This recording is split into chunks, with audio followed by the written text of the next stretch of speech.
I'm here to introduce you to one of our powerhouse keynote speakers that will be speaking and marching with us on October the 5th.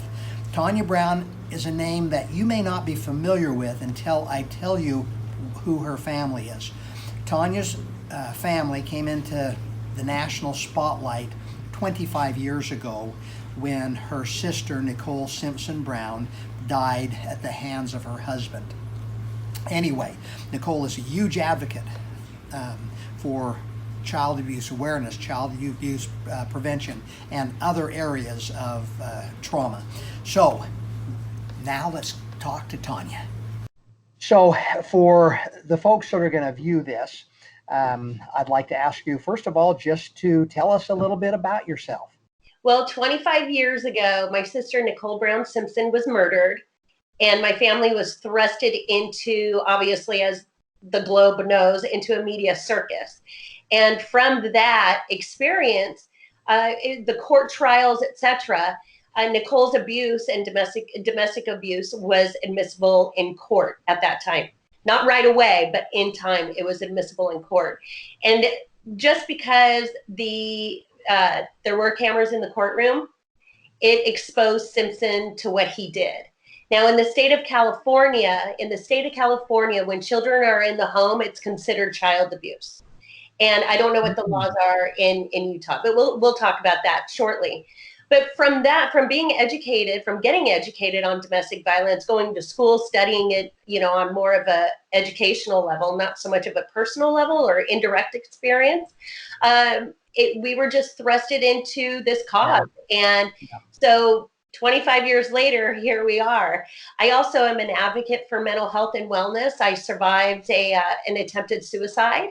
And so I'm also an advocate for mental health. And as we know, mental health, mental illness really goes hand in hand with domestic abuse as well, because people will numb their feelings, they'll numb their trauma. And, when it comes to child abuse, they will even lash out on their kids and do harm. So I wasn't planning on doing any of this advocacy really until Nicole was murdered. Yeah. Well, let me first of all just say I was obviously not there when all this happened, and it's 25 years ago, but still my heart goes out to you and your family. It must have been a horrendous ordeal to go through, and I'm sorry that any of that happened. And thank you for stepping forward to be an advocate at this point. Yes, thank you. So, Tanya, let me just ask, we reached out to you a while ago to participate in the march, to be a keynote speaker. Tell me, why did you decide to participate in this event? Numerous reasons. One, I think our world really needs to wake up to how to really treat one another. I don't know if child abuse or domestic violence always existed, and it's only now with social media that we are seeing it. I don't know. I didn't come from a home like that at all. But all I know is that I was raised in a home with love and respect and appreciation for one another. Are we perfect? Oh my God, no. We're all sisters, highly different, very dynamic. But I think it's really time for us to talk about what is child abuse? What constitutes it? Because it varies state to state. Like in California, you're allowed to give a smack to a child, not an infant, but a child with a full hand. In some states, you'll be arrested for that.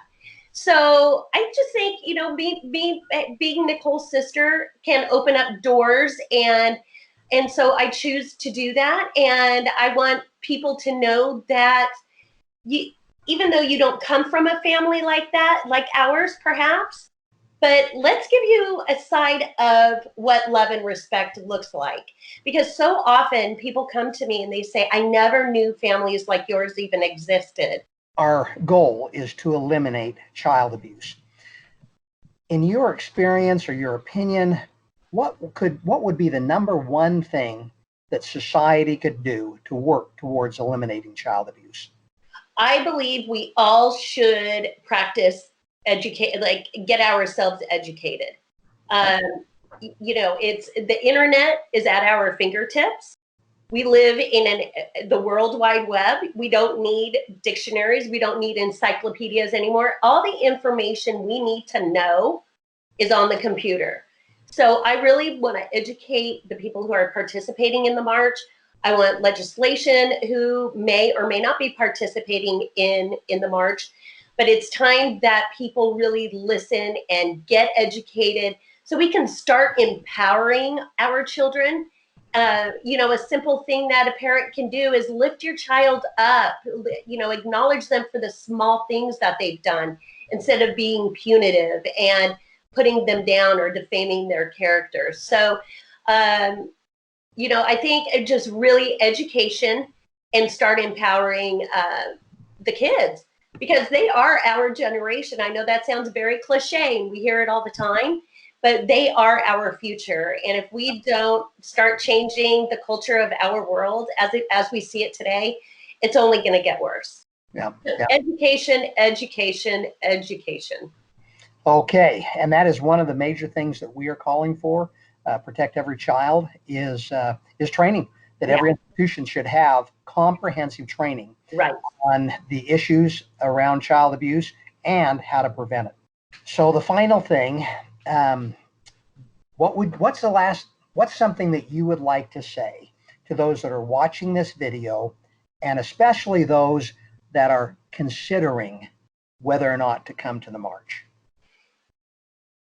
You know, that's a big question, because it has so many answers. I think really a lot of people, a lot of families, a lot of parents believe that, you know, it can't happen to their kid.